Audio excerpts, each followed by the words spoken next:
Tem uma caneca na minha mesa que diz que tesouraria é igual a andar de bicicleta, só que a bicicleta tá pegando fogo. Preciso fazer um pagamento de 50 milhões amanhã. 50 milhões amanhã. Literalmente, o amanhã não é força de expressão. O amanhã, não é força de expressão. Desde que eu entrei no mercado, eu escuto que o fundo de poupança tá acabando. O mercado de capitais é um pouco mais sofisticado em formato de estrutura, né? E aí, de novo, pra quem ama o que faz, tudo que é diferente é muito legal. Relacionamento bancário é uma atividade de tesoureiro. É intencional, né? Exato, tem que ser intencional, esse é o ponto, né? Como que o Caixa vai viabilizar aqui toda a construção da estratégia da companhia, não só de longo prazo, mas também de curto prazo, né? A grande provocação aqui é como que nós, tesoureiros, como que o time de operações financeiras se coloca de forma estratégica para esses outros nichos aqui da área, da empresa. O tesoureiro não pode ser visto como goleiro, ele tem que ser visto como zagueiro. E não existe jogo de futebol sem zagueiro. Como que você traduz mercado de capitais? Como que você traduz liquidez para esse cara, né?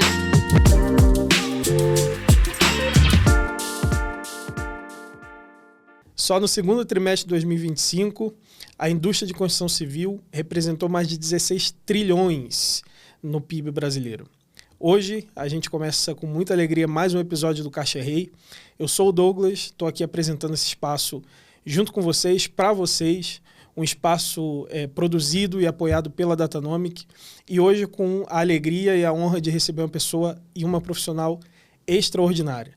A gente vai bater um papo com a Mariana, que é uma expert, uma especialista, eu sei que ela não gosta muito desse título, na indústria de construção civil, em tesouraria, com uma carreira incrível, passou por várias empresas nacionais, multinacionais, companhias de capital aberto, sempre na indústria de construção civil, e é uma alegria dividir esse espaço aqui com vocês também.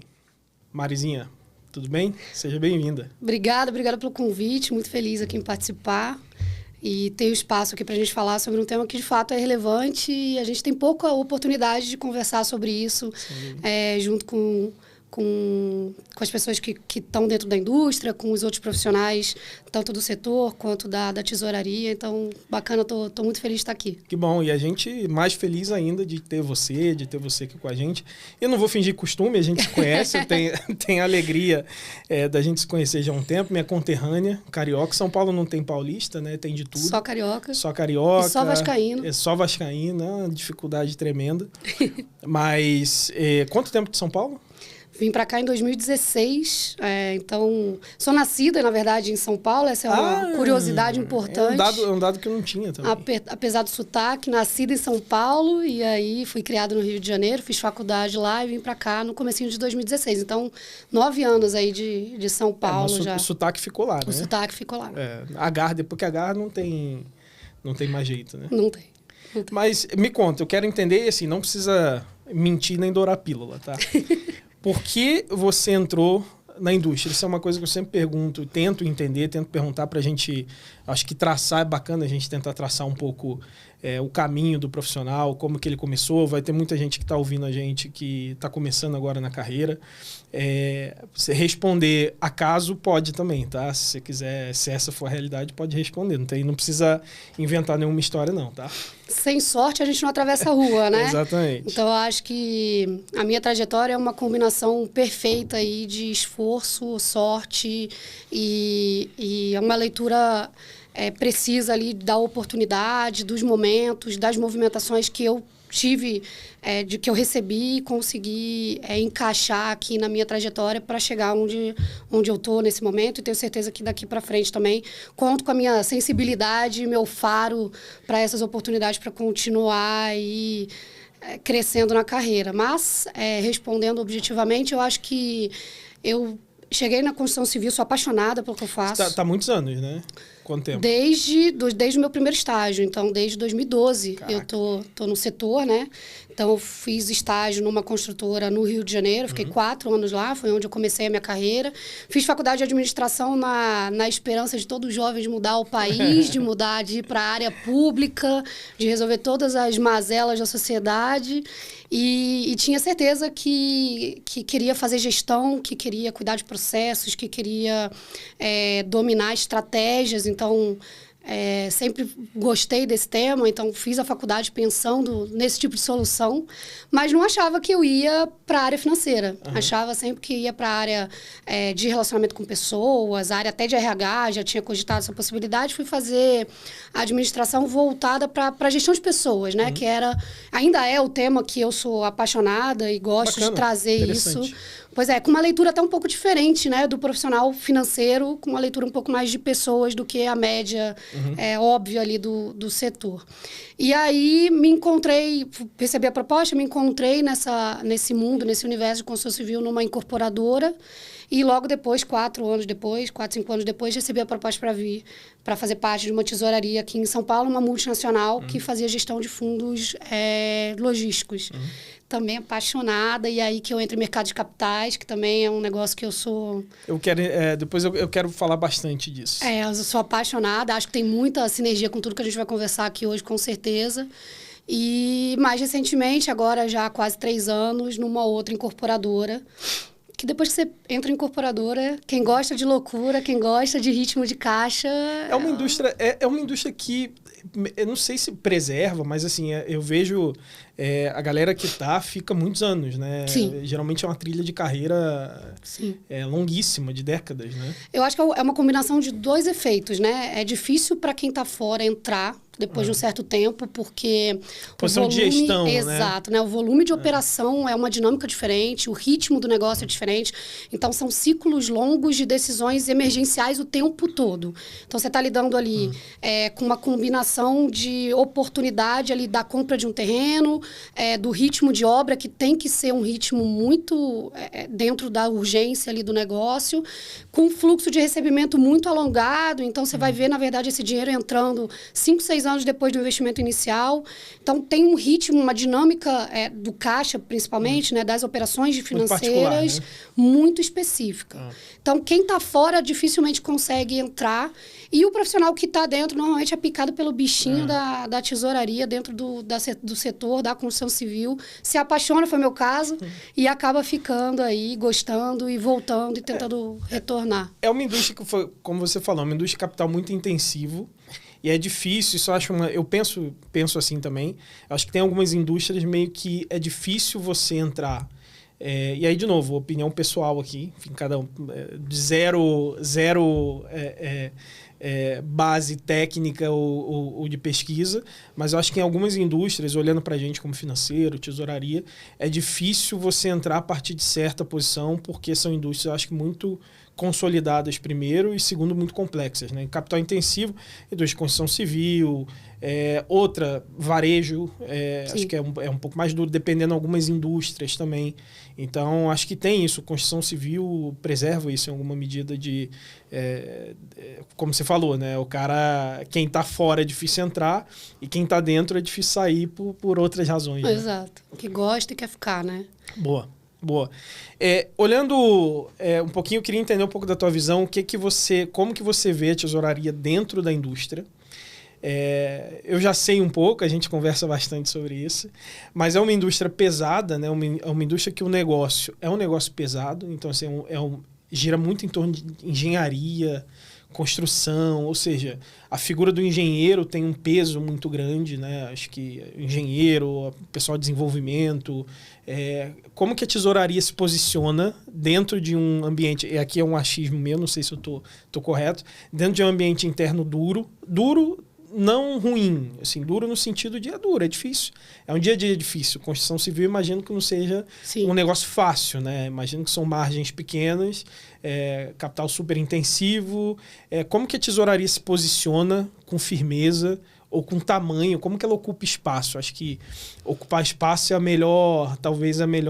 seja o melhor exemplo num ambiente desse. Eu acho que o principal ponto aqui é ser visto como uma área que dá suporte estratégico para as áreas core, talvez, que a gente entenda que estão mais ali no front do negócio, né? Então, tanto a parte da engenharia, do desenvolvimento do produto, quanto a parte comercial, que é ultra relevante aqui, né? Do relacionamento com o cliente, mas também novos negócios, então a parte de aquisição de terreno, a parte de venda de portfólio. Então, a tesouraria tem que ser vista, e eu acho que isso que mudou bastante na minha trajetória, né, do que eu comparo com o momento onde eu estava lá atrás e com a profissionalização do setor.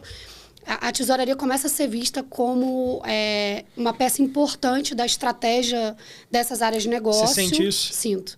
E a gente tem que ser visto dessa forma, né? Acho que não só no meu setor, mas de uma forma geral. Como que o Caixa vai viabilizar aqui toda a construção da estratégia da companhia, não só de longo prazo, mas também de curto prazo, né? Então, qual que são os eventos de liquidez que você vai ter que ter? Como que você vai conseguir construir as soluções de caixa para viabilizar ali aquela compra do terreno, como a gente já citou aqui, ou eventualmente fazer uma negociação melhor com um fornecedor, né, para que você antecipe ou faça uma movimentação ali de negociação. Então, acho que hoje a gente consegue dar esse suporte e ser visto como parte do negócio, da inteligência do negócio e da estratégia do meu negócio. Tá, então tem, na tua percepção, tem uma maturidade já da indústria, saindo, óbvio, a gente precisa generalizar, né? Acho que o Brasil tem empresas de todos os tamanhos e maturidade, mas existe uma maturidade da indústria, eu acho que hoje é geral, para entender que a tesouraria na construção civil é motor, é muito mais do que retaguarda, imagino. Você deu vários exemplos, né? Sim. Precisa de desenvolvimento de terreno, um desembolso, imagino que... Vale ressaltar que isso não é óbvio. Claro. Com certeza não é para todo o setor e com certeza não são para todas as empresas, mas eu acho que é papel do tesoureiro se colocar dessa forma, né? Então, se instrumentalizar, se profissionalizar, ter um processo de construção da sua operação como uma operação estratégica. Então, a grande provocação aqui é como que nós, tesoureiros, como que o time de operações financeiras se coloca de forma estratégica para essas outras... esses outros nichos aqui da área, da empresa e assim por diante. Ou seja, você nunca foi chamada numa mesa... Não, para me dizer que eu era estratégica. Isso não aconteceu. Mariana, isso não aconteceu. Adoro o branco dos seus olhos. Exato. Né? Eu adoro... Mas você agora é estratégica. Obrigada, que bom saber. Nossa, maravilhoso. Então, isso é bacana, cara. Uma coisa... E a gente conversa muito, né? A gente fala muito disso, fala com outros colegas, mas eu acho que é um tema... Acaba sendo um tema central, o posicionamento, né? Como você se posiciona como área. E aí o gestor, no final do dia, é quem puxa o carro. Sim. Né? Quem está na liderança ali é quem puxa o carro, mas como você se posiciona dentro da mesa, né, que está tomando a decisão. E como você dissemina isso daqui para baixo, né? Como que você faz isso cascatear para o seu time? Então, empresas de maior ou menor porte, mas você vai ter sempre ali operadores tocando o dia a dia do teu caixa. O quanto que você está educando o seu time para que eles se enxerguem como uma área estratégica e não uma área de back-office, né? Então, o caixa é rei, mas você está se enxergando como estratégico? Você está se enxergando como uma peça relevante do tabuleiro? Ou você ainda se enxerga como uma área de back-office, uma área operacional que apenas executa uma pagadoria, né? Então, a gente também tem que fazer esse movimento, de sair da inércia. A gente estava conversando um pouco sobre isso mais cedo, né? De sair dessa inércia e começar a gente se colocar numa posição um pouco mais estratégica. E eu acho que no meu setor a gente tem conseguido fazer isso muito bem. Sempre foi, mérito, eu acho que é de todos nós, né? Mas os profissionais eu acho que estão tendo um pouco mais de clareza em relação a essa necessidade de se colocar de uma forma diferente para o board, para o mercado de uma forma geral. Talvez porque é um setor mais duro? Qual é a tua percepção aí? Você tem que ganhar espaço, né? Tem que abrir um pouco a asa ali, brigando ali por espaço, né? Mas acho que, no geral, pagadorias e tesourarias sempre foram vistas como back-office, né? Suporte de retaguarda, exato, né? Executor, executor, né? É o cara que executa, não necessariamente é o cara que ajuda a pensar numa solução, né? Então, acho que não é uma característica exclusiva do meu setor. Tem outros setores que também são duros e têm essas características. Acho que é muito da forma como você se posiciona e como que você consegue convencer que aquilo dali faz sentido, né? Então, tem um pouco do momento. Não, e você falou uma coisa importante, né? Passar, cascatear, né? Como que você... Beleza, você como gestor e líder. E aí eu quero pincelar um pouco também. Você começou a carreira pensando muito com esse viés de pessoa, de gestão de pessoa. E no final do dia, a liderança 1000% do trabalho é gestão de pessoa, né? E você também citou essa questão da gente de passar para baixo, né? De passar essa percepção, essa educação. Você passou por várias empresas, multinacional, empresa de capital aberto. Tem alguma, talvez uma característica comum de liderança assim, que você pensa, putz, isso aqui eu apliquei em todos os lugares, ou isso aqui é muito particular de talvez uma corporação maior, é uma questão de atitude, pontos simples, ou é um pouco mais complexo? Tem alguma lição de liderança assim, que você pensa que é um pouco mais... que seja bem relevante para você, que te marcou? Eu diria que assim, todos os meus líderes foram líderes, não chefes, então isso já fez toda a diferença na minha carreira, né? Isso é uma sorte grande. Exato. Eu tive a oportunidade de trabalhar com pessoas que realmente me mentoraram, abriram portas e oportunidades para mim e de forma nenhuma seguraram o meu crescimento, seja dentro da empresa ou dentro da área ou dentro de um conhecimento específico. Então, de novo, né, voltando àquela oportunidade que eu tive, é muito da construção de você conseguir enxergar como que isso vai ser construído e ter pessoas que conseguiram realmente me convencer ou me colocar aqui as cartas e as oportunidades de fazer diferente, de aprender coisas novas e coisas que eventualmente lá no começo da minha carreira eu não conseguia enxergar ou não via como uma possibilidade. Então essa é a minha forma de liderança. Eu falo que o meu time tem que me enxergar como um facilitador, né? De desenvolvimento de pessoas. Então eu estou sempre ali para ser mais fácil, mais tranquilo, mais confortável. Então, eu gosto de ser vista como uma pessoa que constrói a carreira junto com os liderados, né? Então, a minha liderança é uma liderança muito parceira ali, né? Então, como que eu posso te ajudar a ir mais longe? Como que eu posso te ajudar a fazer uma movimentação que faça mais sentido para você ou para a companhia? É sempre o formato onde eu cresci profissionalmente e que eu faço questão de disseminar para os meus liderados. Às vezes até para fora, né? Às vezes a pessoa para crescer é natural, não tem nenhum problema. A gente carreirista, às vezes a companhia não é o timing, a pessoa ficou maior que a cadeira, enfim, para ela crescer, ela precisa olhar para fora. Eu nunca vi como um crime, eu penso parecido. Cara, você dá genuinamente um caminho com interesse na pessoa, né? Eu sempre brinquei, essa questão do gestor ser um facilitador, acho que é a principal função, né? O cara, desde o notebook que não está funcionando da maneira que deveria, até a coisa mais complexa do mundo possível. Acho que o cara precisa garantir que todo mundo tenha os recursos para poder executar o melhor possível do trabalho, né? Exato. Maria, eu quero sair um pouco do soft. A gente está muito soft. E eu quero entender um pouco e aprender também, né? Eu não tenho experiência com construção civil. O pouco que eu sei é conversando, né, com colegas. Mas entender um pouco da parte mais dura, a parte mais hard da tesouraria na construção civil, que é muita coisa. Isso não é pequeno, né? A gente vem... O Brasil, né, ele passa por ciclos de juros altos, baixos, mais altos do que baixos, né? Mas oscila muito em ciclos de juros. Eu imagino que isso eu queria entender também. Crédito para a construção civil hoje, suponho que seja vital, é uma coisa que a indústria gira com crédito, imagino eu. Como que é? Assim, você sai de 2%, a gente teve uma janela de 2% de CDI para 15% de CDI no espaço de quê? 4 anos, 5 anos, 6 anos, talvez. Não é uma coisa... Não são oscilações pequenas, né? Eu digo que desde que eu entrei no mercado, eu escuto que o fundo de poupança está acabando. Tem mais de 10 anos isso. E, de fato, está acabando. Uma hora ele vai acabar. Que é o... Explica pra gente um pouquinho. Que é o fundo de poupança, exato. Que dá, até por uma normativa, né? Que dá, exato. Que alimenta ali os produtos que são específicos para a construção civil e para o que a gente chama de financiamento à produção. Então, são as linhas de crédito que, normalmente, as construtoras tomam para honrar os pagamentos do período de obra. E aí, boas casas, os bancos, que a gente tem uma concentração relevante de bancos, né? Poucos bancos no Brasil, fazem esse tipo de linha de crédito, têm acesso ao fundo de poupança e acabam concentrando essas linhas de crédito e, no final, além, obviamente, né, da rentabilidade desse empréstimo, não deixa de ser um empréstimo para a construção civil, eles capturam a carteira desses clientes que vão comprar essas unidades e fazem o que a gente chama de repasse, que é um financiamento de longo prazo para a pessoa física, que vão ficar financiando essas unidades, já morando, depois de prontas, com os bancos durante 20, 30, até 35 anos, né?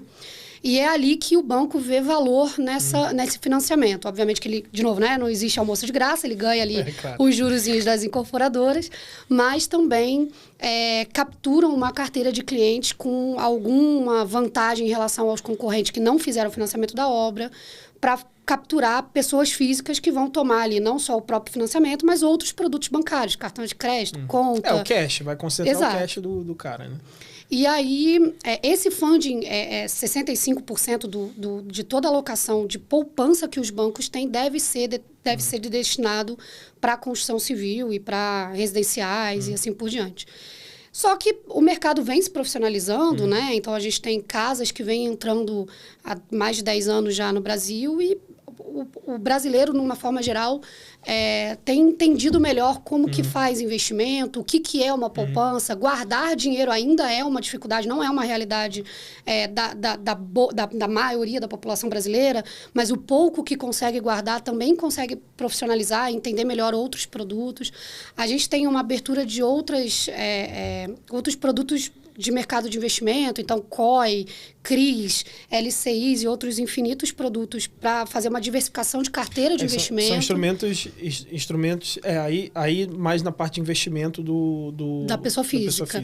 Então, com isso, as pessoas começaram a tirar o dinheiro da poupança, que normalmente rentabiliza muito menos do que esses outros produtos, que não necessariamente têm a ver com uma comparação direta com risco, né? Mas com uma diversificação de portfólio de carteira de investimento. E aí, com isso, você começa a tirar dinheiro desse funding com destinação obrigatória, e os bancos começam a ter que improvisar um pouco aonde eles vão tirar dinheiro e colocar para as incorporadoras. E aí que entra o mercado de capitais e toda a magia aqui do negócio, né? Que a grande capacidade do brasileiro de se reinventar e, nesses cenários de altos e baixos aqui, conseguir encaixar outros produtos, outros métodos de financiamento, dívida, né? Exato, para conseguir dar atração a essa necessidade de caixa, que, de novo, né, no nosso ciclo de negócio, ele começa muito doído. Então, na incorporadora onde eu atuo hoje, a gente está muito concentrado em alto padrão. Então, a minha destinação de caixa inicial é muito alta para aquisição do terreno. Depois você vem com consumo de caixa agressivo para a obra e vai ver esse dinheiro daqui a 5, 6 anos, né? Então, esse momento aqui de caixa é relevante e a gente precisa se reinventar e acessar outros tipos de papéis, outros tipos de funding e de produtos de financiamento para conseguir manter o meu caixa equilibrado e saudável frente às minhas obrigações aqui. Dá para a gente, então, concluir que, na tua percepção, vem tido uma mudança de formato ou mudança de dinâmica no mercado no que diz respeito à captação. Ou seja, aí, claro, eu imagino, também não tenho os dados exatos, mas eu imagino que a poupança no Brasil venha decrescendo, ainda que seja, acho que ainda tem uma poupança bem expressiva, Sim. mas vem decrescendo. Então, se mantiver aí esse viés de baixa, em algum momento isso vai começar a ter um impacto relevante. Mas você já sente, então dá para a gente concluir que já tem uma transição para mercado de capitais. E aí, falando de mercado de capitais, até pensando na turma aqui na nossa audiência, quais seriam os instrumentos? É mais fácil ou mais difícil? É mais legal. Tá. Não sei se é mais fácil, mas é mais legal. Tá, pera, não. O spoiler é esse. Já trabalhei também, que já emiti algumas dívidas no mercado de capitais. Temos que ter cuidado com esse legal para a turma não achar que é a coisa mais tranquila do mundo. Não é. Mas é mais fácil, é mais difícil, é mais legal, é menos legal? Então... É mais complexo, então você vai ter outras formas, outros formatos, você tem uma capacidade de estruturar isso, né? De tomar essa dívida e ser mais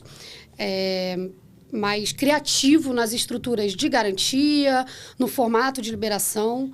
Então, tem umas estruturas que são mais interessantes, eu diria, do que o financiamento à produção, que é um produto que já está no mercado assim como o mercado de capitais, né, há muito tempo, mas que já foi mais consumido e é um pouco mais fácil de entender. Tá. Então, eu diria que o mercado de capitais é um pouco mais sofisticado em formato de estrutura, né?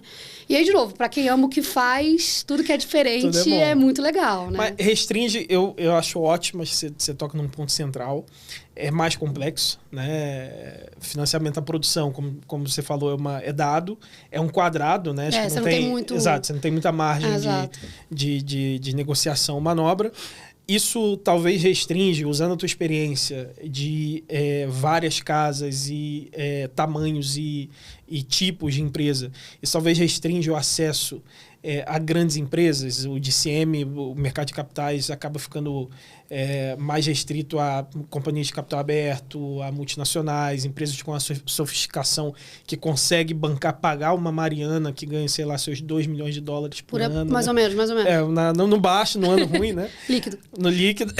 Mas isso restringe? Você acha que talvez concentra mais o mercado em alguma medida? O mercado de capitais, de uma forma mais genérica, é capaz de estruturar operações para todos os tipos de bolso, né? E todos os tipos de risco. Tudo, obviamente, que vai ali refletir em garantia, em preço, mas você consegue ter uma flexibilização ali do bolso que está colocando dinheiro e do formato onde você vai discutir ali como que esse dinheiro vai retornar para o investidor.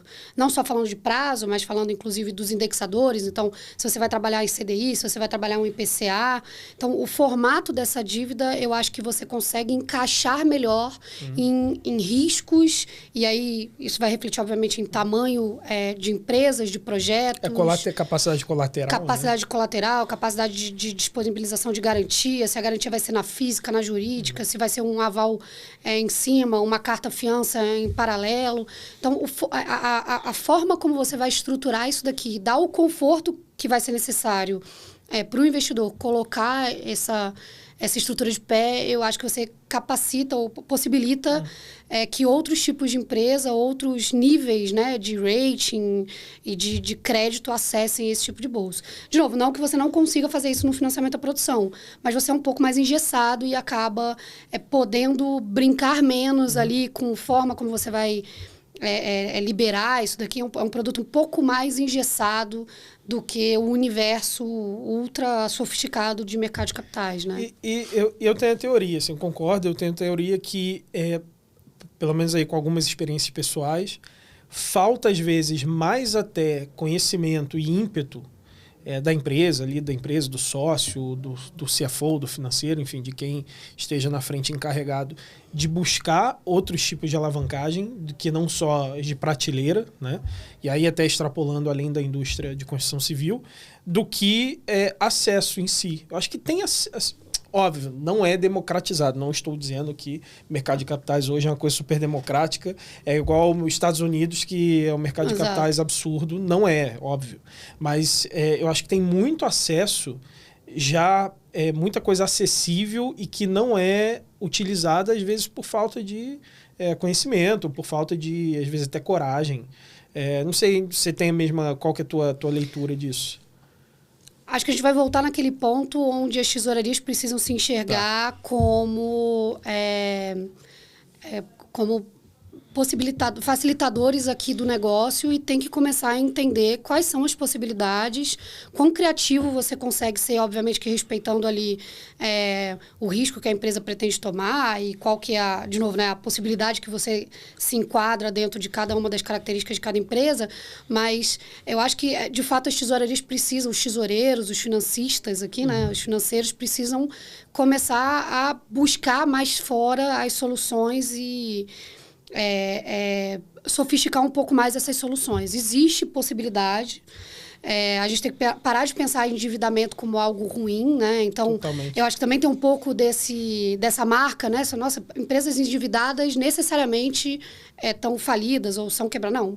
O endividamento, quando muito bem estruturado, quando montado para viabilizar o ciclo do negócio, é o que vai dar a saúde financeira e a possibilidade de longo prazo ali, daquela revolvência ali do negócio, né? Até é usado também como instrumento de tax shield também, de proteção tributária. Perfeito. Para você conseguir passar por ciclos que, eventualmente, você não conseguiria passar se não fosse o endividamento. Então, quando muito bem estruturado, se você tiver conhecimento para fazer isso, buscar, e buscar isso é muito, muito fácil hoje, né? Com os acessos que a gente tem, você consegue viabilizar esses produtos não só de mercado de capitais para que você faça uma tesouraria mais aderente às necessidades do seu negócio, né? Eu concordo. Acho que está muito mais... Tem um percentual, óbvio, acho que tem os dois, né? O mercado se desenvolver em alguma medida e acessar mais empresas, mercado de capitais no caso, né? Então, óbvio, a gente precisa passar por uma maturidade, e aí não me pergunte como, não tenho condição de responder isso, mas eu acho que tem um percentual ainda importante que buscar, né? Que já tem papéis, acho que até poucos anos atrás, emitir uma debênture era uma coisa impensável, né? Era grandes empresas de capital aberto, multinacionais, com colaterais enormes. Hoje é um papel mais acessível, né? Então, eu sei pouco, mas é o que se fala também de tokenização, vai abrir até um pouco mais também esse mercado. Acho que tem um percentual grande, não sei se 50-50, mas do financeiro abrir um pouco a cabeça e buscar, fazer relacionamento com o mercado. Você falou de uma coisa, e aí falando de relacionamento com o mercado, não quero te comprometer, mas você falou de uma coisa importante chamada concentração bancária. Que peso isso tem? Qual a relevância disso hoje quando você fala de uma emissão de dívida, como quando você fala de buscar um funding? Uma colega eu ouvi até esses dias, na semana passada eu estava num evento, o evento da AFP, e a gente conversando sobre banco, né? Estados Unidos é um celeiro, tem muitos bancos, milhares de bancos, e a gente falando que talvez uma passada na Faria Lima, você conhece todos os bancos, todos os officers, todos os banqueiros, e todo mundo te conhece, né? Então, a Mariana, da incorporadora XPTO, companhia de capital aberto, ela é conhecida por absolutamente todos os bancos, né? Então, que peso você sente nisso, assim, sem viés? Como que você sente isso? É bom porque todo mundo te conhece? É ruim porque falta opção? O que isso pesa no teu... Todo mercado concentrado a gente vai cair no óbvio aqui de uma relação entre oferta e demanda e competitividade, né? Mas tentando fugir dessa resposta, que eu acho que é uma resposta bastante óbvia aqui, né, para essa pergunta, eu diria que essa parte de relacionamento eu acho que também é uma mudança para as tesourarias, né? Então, é difícil lembrar que relacionamento bancário é uma atividade fundamental de um tesoureiro, né? Então, passar na Faria Lima de patinete é fundamental do escopo de um tesoureiro de grandes empresas que quer e precisa ter relacionamento bancário, mesmo que você não esteja acessando essas casas, essas instituições para endividamento, mas, eventualmente, para produtos financeiros que também tem uma concentração, né? A gente falou aqui de mercado de capitais, que eu acho que talvez a gente tenha até um pouco mais de flexibilidade, mas, no geral, você vai ter uma concentração dos produtos dentro dessas casas. Então, assim, relacionamento bancário é uma atividade de tesoureiro. É intencional, né? Exato, tem que ser intencional, esse é o exato. ponto, né? E como que a gente está se preparando, como que os tesoureiros estão se preparando para conseguir fazer isso de forma intencional? Não só no nível de instrução, de educação, né, que a gente vai precisar ter, mas até vou voltar para os soft skills aqui, vou te quebrar e voltar para os soft skills aqui, mas como que a gente está se preparando aqui para ter boas conversas sobre negócio, para a gente conseguir se colocar numa mesa almoçando com pessoas que vão estar falando sobre outros níveis de negócio, que não necessariamente só sobre a nossa indústria. Então, são banqueiros que falam sobre outros universos, outras indústrias, sobre macroeconomia, microeconomia, projeções de mercado. Então, assim, os tesoureiros vão ter que se preparar, inclusive, né, para sair um pouco dessa bolha. Eu não vou poder falar só sobre a minha empresa, sobre o meu setor. Eu vou ter que falar sobre macroeconomia. Eu vou ter que conseguir falar sobre guerras internacionais. Então, como que a gente está se preparando para fazer isso? E isso é uma atividade que eu também vejo aqui uma certa mudança quando você fala com a galera da velha guarda, né? Então, os tesoureiros, antigamente, estavam muito olhando para dentro das suas operações. Hoje, a gente precisa ter uma visão mais, não só holística do negócio, do setor, mas também de relacionamento. E tem que voltar aqui a fazer network, voltar a sentar na mesa para saber fazer bons negócios na mesa de almoço da Faria Lima. Exato, eu gosto muito da palavra intencional, porque eu já vi algumas situações, aí, experiências pessoais, de que o relacionamento bancário era do CEO ou era do sócio. Você até entende, uma construção uma empresa familiar, que está numa construção de muitos anos, o sócio acaba tendo um peso fiduciário forte, né? É o cara que sustenta ali o negócio em alguma medida, às vezes até patrimônio e tal. Mas a tesouraria precisa intencionalmente ter um papel atuante no relacionamento com o banco, assim, mas é uma coisa... Mandatório, né? Exato, assim, intencional e, em alguma medida também, técnica, né? De envio, tem um prazo para envio de documentação, e você falou, ainda que eu não esteja querendo trabalhar com o cara, mas eu alimento o cara todo ano, tô próximo, o cara entende como tá o negócio. No empresa de capital aberto, isso acaba se ficando mais fácil porque as divulgações de resultados são públicas. Sim. Mas acho que, não sei, eu tenho um pouco desse sentimento de que não é uma coisa ainda comum, não é uma coisa ainda comum a todos que isso seja meio que uma obrigação intencional, né? Exato. Vejo dessa mesma forma. Eu acho que isso também muda um pouco a percepção da tesouraria operacional para uma tesouraria de relacionamento, né?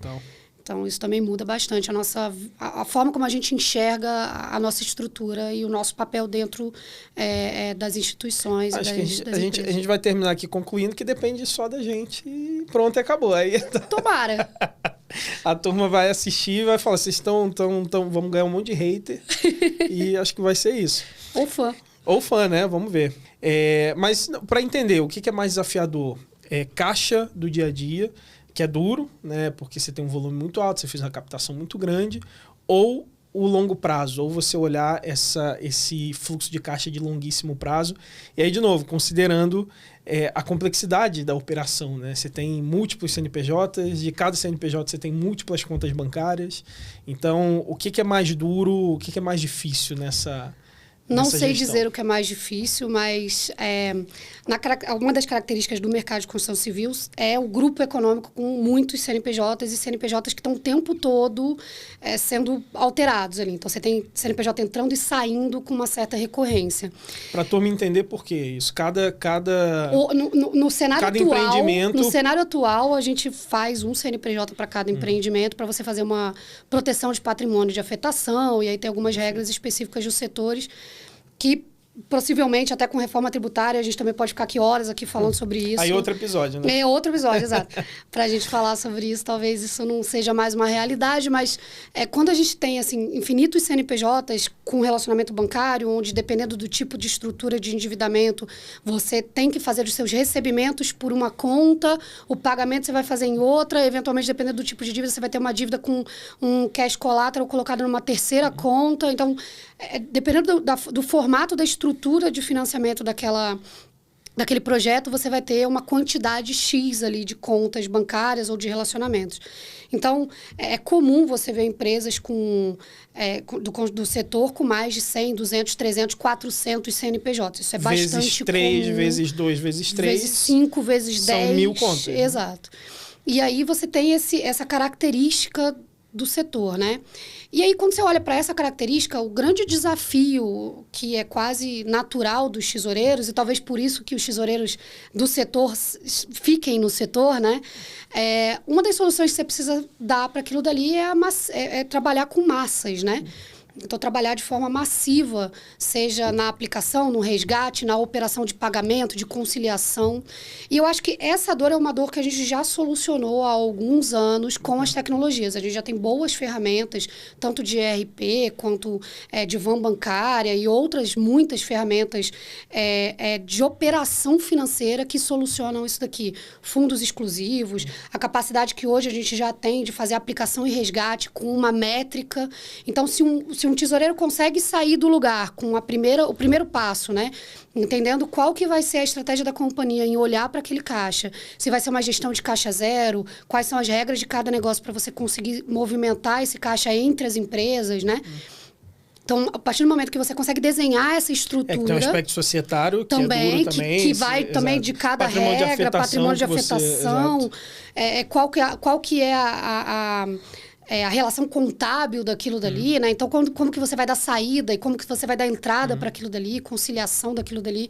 Então, tem infinitas variáveis aqui que vão determinar como que você vai gerenciar essas contas e transitar recursos financeiros entre essas contas, né? Então, primeiro ter essa determinação, determinar o parâmetro. Primeira coisa, desenhar quais são as premissas de movimentação do seu caixa. Seja para baixo, para cima, para o lado. Segundo, tecnologia. E aí você vai conseguir determinar a sua tecnologia, né? Então existe uma ordem Existe uma ordem necessária aqui, que é primeiro entender qual é a sua realidade, o que você pode e não pode dentro do regimento do seu setor e dentro daquilo que é a expectativa de gestão de caixa da sua companhia. Nem toda companhia quer fazer uma gestão de caixa concentrada num banco, nem toda companhia quer rentabilidade do caixa. Isso não é uma realidade de todas as companhias. Então, a partir do momento que você tem um desenho, uma leitura, um diagnóstico do que você quer como tesouraria, aí você tem que começar a estudar quais são as melhores ferramentas que você vai trazer para solucionar a dor do nosso setor, que é a dor de massificar isso daqui. Então, criei a regra, trouxe a tecnologia.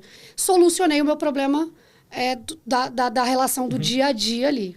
Aí, agora eu venho com o segundo problema. Beleza, daqui para trás eu consigo olhar, e daqui para frente? E aí, eu acho que vem outras tecnologias, que agora a gente vai começar a ter cada vez mais... também, né, cada vez mais intensivo aqui, que são não só as ferramentas de IA, mas outras ferramentas de gestão de caixa. As próprias fintechs, acho que a gente tem... com certeza. Acho que a Datanome que é um bom exemplo também nesse sentido. De gestão de caixa, que faz as duas pontas, né? Tanto para trás quanto para frente, que você consiga ver esse fluxo de caixa de longo prazo aqui, consiga criar cenários, então, começar a estudar as IAs aqui para ver como que a gente vai criar os cenários para entender qual que é o melhor produto, e aí você vai fazer uma segunda pergunta. Não só da melhor tecnologia, mas qual é o melhor produto para viabilizar esse caixa de longo prazo. Então, são dificuldades diferentes. Diferentes, exato. Mas eu gostei da ordem do que você montou de ordem cronológica de solução, né? Não adianta você buscar um produto tecnológico, uma solução tecnológica, se você não entende as suas premissas, se você não entende a tua organização societária, um vem antes do outro e você resolve o curto prazo, que eu imagino o teu fluxo, não falando do seu, mas o fluxo de pagamento de uma indústria, de uma empresa de construção civil é uma coisa absurda. Né? Diário, absurdo, exato. Não tem esse luxo vamos pagar semanal, uma vez por mês. Exato, vamos pagar de 15 em 15, exato. Vamos pagar semanal, porque é por isso, né? É um capital muito intensivo, vários CNPJs que representam várias... realidades diferentes, né? Regiões diferentes do Brasil. Às vezes o cara está numa região que o fluxo de entrega, o fluxo de suprimento, ele é mais difícil do que São Paulo. E falando já, emendando nisso, né? Eu gostei desse gancho. Essa intersecção com áreas, dentro tesouraria entre áreas, né? Tesouraria com engenharia, tesouraria... E pensando na tesouraria de novo, isso é importante, pensando na tesouraria como agente estratégico, além de agente operacional. Tesouraria operacional, tesouraria corporativa, cada empresa tem ali a sua composição, mas essa intersecção, né, com áreas, com compras, com suprimentos ali, com área de engenharia, com execução, com a obra, qual que é a dureza disso? Eu já passei por uma experiência parecida de indústria de energia elétrica, bem parecido, mas eu queria te ouvir. Como que é essa intersecção e o que é ter sucesso nessa intersecção? O que é sucesso? É você conseguir antecipar riscos, antecipar problemas? É você ter um bom relacionamento? Ou é você não ter um bom relacionamento? Qual que é a dinâmica? Tem uma caneca na minha mesa que diz que tesouraria é igual andar de bicicleta, só que a bicicleta tá pegando fogo. Conheço essa caneca. Conhece essa caneca? Eu acho que conseguir honrar os compromissos que essas áreas fizeram com os stakeholders é o meu principal objetivo. Então, e aí volto para dentro de casa e convenço essas áreas de qual é a complexidade de eu me comprometer com o cliente, com o terrenista, com o empreiteiro, de um fluxo de caixa que não necessariamente ele é líquido, ele é real, ele existe, ele está disponível, né?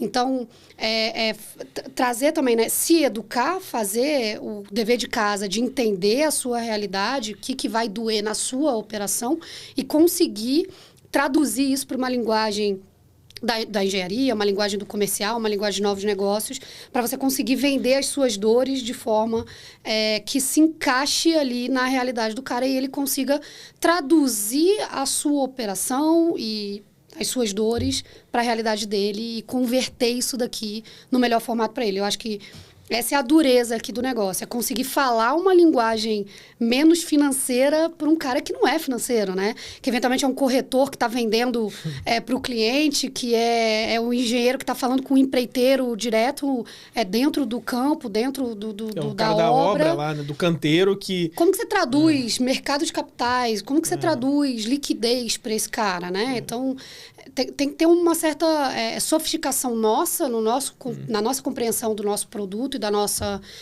dinâmica, mas também a capacidade de traduzir isso daqui para a realidade dessas outras áreas. Então, acho que a dureza aqui é conseguir falar infinitas línguas aqui, né? Eu tenho que falar a língua da engenharia, eu tenho que falar a língua de planejamento financeiro, eu tenho que falar a língua da galera de custos, eu tenho que falar a língua de suprimentos, eu tenho que falar a língua de todas essas outras áreas aqui que vão falar com o mercado de uma outra forma e vão ter que traduzir as necessidades de tesouraria para isso. Ou seja, de novo, relacionamento. Relacionamento de novo. Não vai conseguir fugir disso. Relacionamento, comunicação, 100%. Eu gostei de você falou uma coisa, e tem uma coisa que me irrita muito, sempre me irritou, talvez essa postura do não tatuado na testa do cara, né? Acho que isso gera, aí minha opinião pessoal, gera um distanciamento enorme do negócio, né? E acho que aí é como você ponderou, né? Você equilibra a governança, que é vital para uma gestão financeira, com o negócio, com a vida do cara, né? Com entender o que o cara está fazendo. Existe um equilíbrio perfeito? Vai ter que existir. Vai ter que existir. Cada realidade é uma realidade, né? Então, nas empresas que eu passei, cada caso foi um caso. Então, uma empresa familiar, uma multinacional, uma empresa de capital aberto. São realidades muito diferentes. E aí... Isso é legal, isso é bem plural, né? Bem diversificado, né? Então, as experiências vão acabar moldando o formato do que a gente vai entender aqui, que é mais adequado para cada uma dessas realidades e para o momento daquela companhia, né? Então, eventualmente, você vai ter que ser mais flexível ou mais duro com as suas regras da sua gestão ali, né? E convencimento até do seu time de que agora vai ser um pouco mais flexível ou agora a gente vai endurecer um pouco mais as nossas regras de negócio para que a gente consiga fazer isso daqui no melhor formato para aquela empresa, para aquela realidade, para aquele momento da companhia. Isso eu gosto muito também. Tem time, né? Tem time. Eu ouvi no começo da minha carreira que burocracia são botões, são válvulas. Se você quer acelerar o negócio, você abre um pouco. Se você quer aumentar a governança, você fecha um pouco. Tem time, né? Tem timing, tem momento, tem tipo da companhia. Vou fazer um paralelo que a gente falou um pouco da nossa amizade aqui, né? O tesoureiro não pode ser visto como goleiro, ele tem que ser visto como zagueiro. E não existe jogo de futebol sem zagueiro. Não interessa qual é a composição do time, se ele é ofensivo, se ele vai jogar na posição 4-4-2, não interessa, vai ter um zagueiro. O tesoureiro ainda tem esse papel de cuidar e preservar a saúde financeira da companhia. Então, a gente tem que conseguir dosar essa dinâmica aqui, né, do que é governança, do que é burocracia, sem, obviamente, perder a mão e acabar permitindo ainda, né, porque isso ainda é possível, qualquer tipo de fraude ou qualquer tipo de desvio aqui, afinal, são recursos financeiros e a gente tem que ter um certo cuidado. Então, esse timing, ele é muito sensível, não é tênue, né, a diferenciação aqui não é tênue, então, é muito sensível aqui a percepção do que a companhia precisa e como que você vai encaixar aqui a sua gestão e a tomada de decisão aqui, ela tem que ser muito muito casada, azeitada com a lógica do negócio, para que você não deixe a bola passar e sobe para um goleiro sozinho segurar um gol, entendeu? E para ter essa percepção, você precisa estar enfurnado no negócio, né? Em alguma medida, você falou, você precisa estar na área de engenharia, você precisa estar colado com um cara de suprimento, você precisa estar legal, acho que jurídico em construção civil é super relevante também. Então, um contrato mal feito acaba com o teu fluxo de caixa do empreendimento. E a gente nem vai falar de contabilidade, reforma tributária aqui para não estender demais. Aí a gente vai ter que marcar vamos ter que marcar outro episódio. Mas é complexo, é um ambiente complexo, é uma intersecção complexa, é uma indústria complexa. Eu gostei muito, você falou, eu passei por empresa familiar, multinacional, companhia de capital aberto. Tem algum erro comum? Tem algum ou alguns, eu sei que é duro, aquela pegadinha, assim, aquela pergunta que a gente joga assim para quebrar, mas tem algum erro ou alguns erros, ou alguma coisa que você fala, cara, isso aqui é comum na gestão financeira, não importa o tamanho da empresa, ou meio que é uma coisa que a gente vacila ou a companhia vacila. Tem alguma coisa que você consiga pincelar assim? Acho que, de forma geral, olhar a tesouraria como uma operação simples, desconectada do negócio, que é só o final da cadeia, eu acho que é um erro comum, que eu, por onde passo, tento reeducar aqui a forma de enxergar. Então, olhar a tesouraria como o fim da cadeia, como o cara que só paga o que já foi acordado. A pagadoria, a pagadoria é o que mais me machuca aqui, e já vi muita consequência disso daqui. Quando chega aqui não dá para fazer, não dá para executar por N motivos, e como você não foi envolvida na estratégia, não foi envolvida na tomada de decisão, acaba inviabilizando o negócio, não por ineficiência ou por burocracia, mas por uma necessidade de construção de um produto mais adequado para aquela solução que foi construída. Então, acho que um erro comum, diria que é ver a tesouraria como uma área exclusivamente ou operacional. Então, acho ótima resposta. E apesar da casca de banana, né?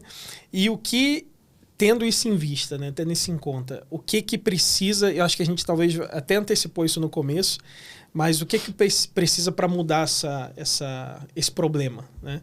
Esse é um problema, e como que a gente muda esse problema? Acho que tem que ser de dentro para fora, né? Tá. Então, eu acho que os tesoureiros, os tesoureiros e o time de operações financeiras tem que começar a se enxergar de forma estratégica, se preparar para ter essa conversa, correr atrás de formação, correr atrás de informação. Formação e informação são duas coisas não necessariamente caminham juntas. Claro. Então, ter uma sofisticação aqui das formas como vão trazer essas dores e as problemáticas para se envolver de forma mais adequada na estratégia do negócio, né? Conseguir sentar tanto com o controller quanto com o cara de relacionamento com o investidor para falar de igual para igual e ser visto como um tomador de decisão aqui. Então, isso é de dentro para fora. Se a gente não consegue se olhar no espelho, se enxergar como estratégia, como é que você vai convencer alguém de que isso é uma realidade? De novo, ninguém vai bater lá na minha portinha avisando que eu agora sou estratégica, né? Não, cara, eu adoro essa é exatamente a mesma percepção que eu tenho. E na tua visão, acho que a gente até pincelou isso um pouquinho, mas eu queria entrar um pouco mais. De 10 anos para cá, né, do começo da tua carreira para cá, as construtoras, pensando em empresas pares, pensando nas grandes empresas, ou até empresas médias ou menores, tem mais essa percepção hoje? Tem desse problema e dessa solução? Ou seja, a aceitação é maior? Porque eu sei que eu concordo gênero, número e grau com você. Ninguém vai bater na sua porta e vai dizer parabéns, tesoureira, a partir de hoje você é estratégico. Então toma aqui seu certificado. Mas existem empresas e culturas e indústrias que talvez empreguem uma resistência maior. Mudou, melhorou? Acho que sim. É muito porque a gente aprende na dor, né? Então, empresas que eram referência no setor quebraram porque eventualmente subestimaram aqui as operações, né? Então, ou porque deram passos maiores, ou porque realmente não enxergaram a necessidade de ser um pouco mais conservador ou menos... Mais técnico, né? Ou mais técnico, de sofisticar as suas operações aqui, de operações financeiras e operações de tesouraria de uma forma geral. Então, acho que foi uma mudança... não só de 10 anos, acho que tem um pouco mais tempo aqui do que de Mariana no mercado, mas acho que as construtoras e as incorporadoras vêm mudando essa percepção muito na dor, né? Porque enxergaram que as empresas que não fizeram isso, de alguma forma, foram para um caminho que não necessariamente foi o caminho mais adequado, um caminho de sucesso e de perpetuidade, né? O caixa não aceita desaforo, né? Não aceita. Então, mal gerido. Acho que eu gosto, concordo. Acho que tem indústrias talvez que tendam a passar por situações mais críticas financeiras. Acho que naturalmente você busca profissionalizar mais isso. E aí talvez seja uma conjunção perfeita, né? Uma tempestade perfeita, no bom sentido, do profissional que dá um passo à frente e a indústria que entende que precisa que esse profissional dê um passo à frente também, né? Sim. Então, olhando... Mas eu queria começar a olhar, a gente vai começar a se encaminhar para o final agora, infelizmente. Mas eu queria começar a olhar um pouco para frente, tá? E pensando, a gente falou um pouco de crédito, que eu gostei muito, mercado de capitais, mas pensando num futuro mais imediato, né? Porque prever Brasil daqui a 5 anos, meu amigo, prever Brasil daqui a 10 anos, 15 anos, isso aí, bom, deixa para quem tem essa capacidade. Mas para um futuro mais imediato, o que te preocupa? Mas em crédito, principalmente, em funding, em alavancagem, olhando para o setor, na tua percepção, qual que é o grande desafio que a gente eventualmente vai ter? Eu acho que o setor vai acabar encontrando aqui o caminho para recolocar esse crédito, com certeza. A gente tem uma preocupação, óbvio, né, macroeconômica, a gente está inserido aqui no contexto Brasil, no contexto de crédito para pessoa física, que isso é muito relevante para o nosso setor. Então, a gente já está na ponta final, né, diferente de alguns outros mercados. A gente depende de acesso de crédito do meu cliente para financiar o projeto. Então, se a economia vai bem, normalmente a construção civil vai bem. O que me preocupa é um tema que, de novo, não está relacionado diretamente à tesouraria, né? Então, para você ver como a gente tem que estar ligado ao negócio. Como que a gente vai passar aqui por essas renovações de mão de obra? Então, o setor de construção civil é um setor que envelheceu na mão de obra de campo. Então, como que a gente vai se industrializar? Interessante. Como que a gente vai industrializar o nosso setor? Como que a gente vai passar pelo desafio da escassez de mão de obra? Eu acho que é a minha principal preocupação, e como que, de novo, né, as tesourarias vão dar suporte para isso daqui.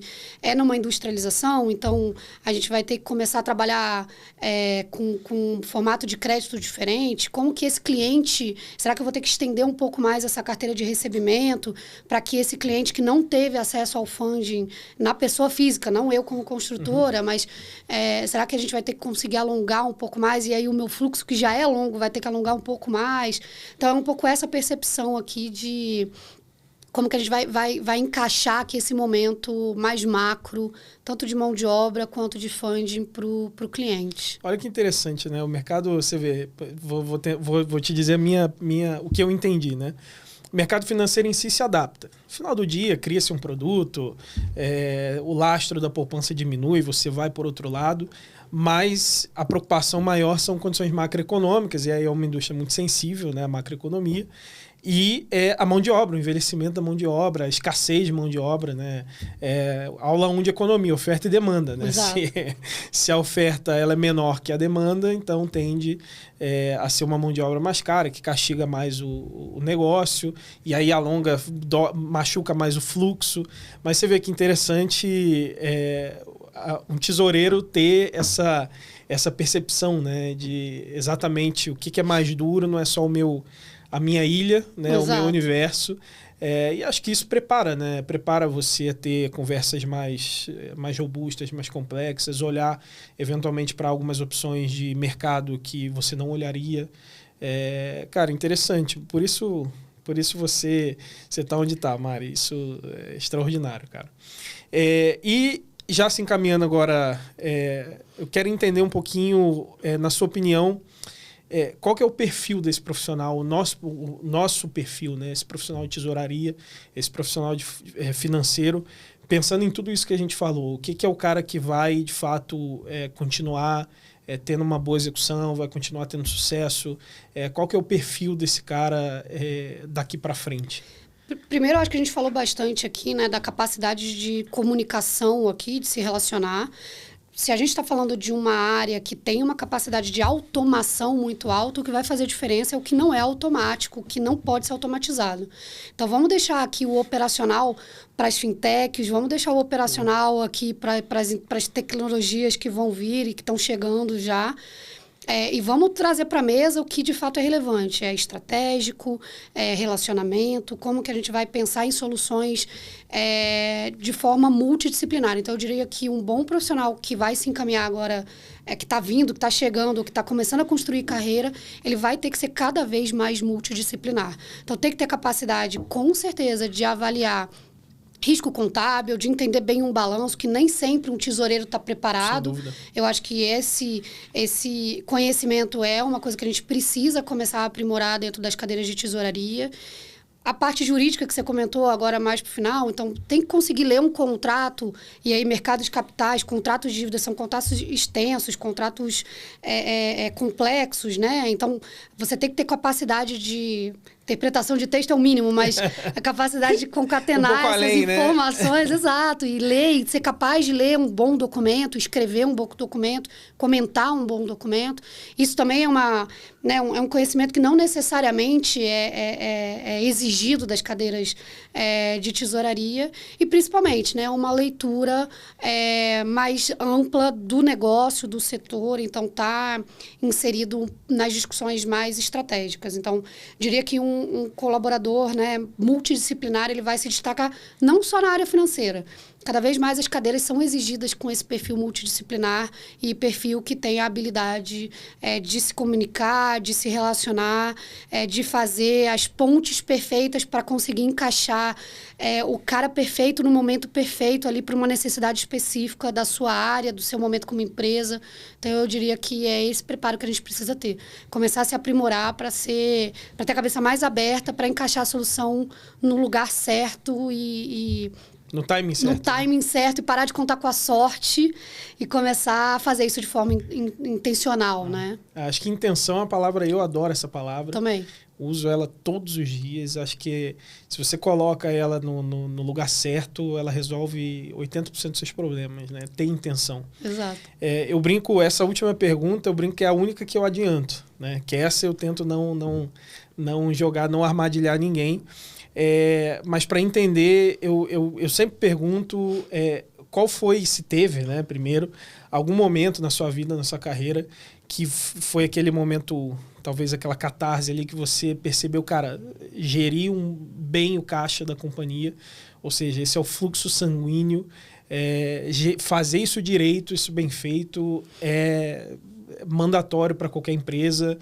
O caixa, literalmente, hoje a gente usa muito essa expressão, né? E eu gosto muito dela, que o caixa é rei. Às vezes usa mais na palavra do que na execução, né? Mas teve algum momento, tem algum momento que você se recorde, ou alguns momentos, ou alguma coisa que te marcou e você, cara, isso aqui eu vou levar para sempre? Acho que na construção civil, no mercado, a gente faz isso diariamente, né? Mas tem alguns episódios específicos, principalmente aquisição de terreno, que são muito marcantes, né? Então, a gente está falando real estate, o mercado imobiliário, ele demanda muito a oportunidade da localização de um terreno. E, eventualmente, você está competindo ali com 2, 3 players que querem o mesmo terreno que você, e você vai fazer lá, obviamente, seu processo de diligência, avaliar com a viabilidade do projeto, mas tem um momento que nem sempre ele é comunicado com certa antecedência de que eu preciso pagar esse terrenista e eu preciso pagar ele agora, e é um volume extraordinário de recurso. E aí, para o pessoal entender, milhões, dezenas de milhões. Exato. Dependendo do nível do projeto e da sofisticação daquele projeto, 30%, 40% do custo total daquele projeto é a aquisição do terreno. Então, é um recurso que realmente você precisa ter ali num evento de liquidez, numa emergência. De novo, não é uma emergência, mas que eventualmente aparece uma oportunidade e você precisa fazer aquilo dali de um dia para o outro. E aí, muito recentemente, foi uma situação parecida, que o terreno ia ficar para depois, a gente ia fazer mais para frente, e acabou tendo uma situação de uma mudança de legislação que você está sempre acompanhando ali. E, cara, se a gente não comprar esse terreno agora, para lançar esse terreno até tal data, a gente vai perder uma oportunidade aqui de fazer num projeto com uma característica que a gente gostaria.